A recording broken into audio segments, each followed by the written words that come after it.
आप देख रहे हैं राष्ट्र के नाम समर्पित ओटीटी इंडिया और आपके साथ मैं हूं मीनाक्षी गुप्ता। मौत से पहले कहा जाता है कि आपके मरने के बाद आपको या स्वर्ग मिलेगा या नर्क, लेकिन भारत में एक ऐसा स्थान है जहां से आप मरने से पहले ही स्वर्ग जा सकते हैं। कहा जाता है कि यहीं से द्वापर युग में पांडवों और द्रौपदी ने राजपाट त्याग देने के बाद सशरीर स्वर्ग की यात्रा शुरू की थी। ये जगह है उत्तराखंड में बद्रीनाथ के पास मौजूद स्वर्ग रोहिणी। ये समुद्र तल से 15,000 फीट की ऊंचाई पर स्थित है। कहा तो यह भी जाता है कि सशरीर स्वर्ग की इस यात्रा में ज्येष्ठ पांडव धर्मराज और युधिष्ठिर ही कामयाब हो पाए थे। उनके दूसरे भाई और द्रौपदी ने रास्ते में ही दम तोड़ दिया था।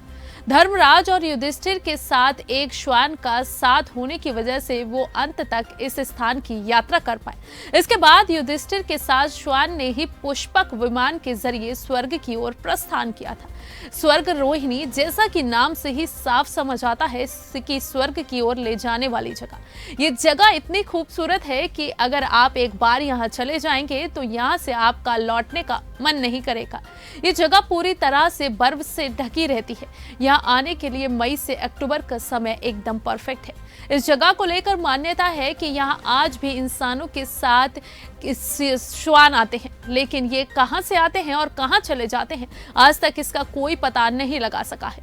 लेकिन यहाँ जाकर जितना सुकून आपको मिलेगा उससे कहीं ज्यादा आप रास्ते में कठिनाइयों का सामना करेंगे। बद्रीनाथ से ये जगह 28 किलोमीटर दूर है और ये कई मुश्किल पड़ावों से होकर निकलती है। बद्रीनाथ से माणा गांव तक 3 किलोमीटर का सफर आप वाहन से तय कर सकते हैं, लेकिन आगे के 25 किलोमीटर की यात्रा आपको पैदल ही करनी होगी। यहाँ जाने के लिए आपको विशाल जंगल लक्ष्मी वन पार करना होगा। लक्ष्मी वन को लेकर मान्यता है कि भगवान नारायण की तपस्या के समय माता लक्ष्मी को बेर का पेड़ बनकर छांव करने पर इसी वन में ही रहने का वरदान मिला था। इसके बाद आप यहाँ शस्त्रधारा और चक्र तीर्थ में जाकर सुकून पा सकते हैं और आखिरी पड़ाव में मिलती है सतोपंथ झील।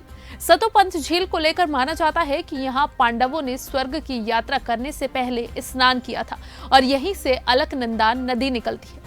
इस झील की परिक्रमा करना भी काफी पुण्य का काम माना जाता है।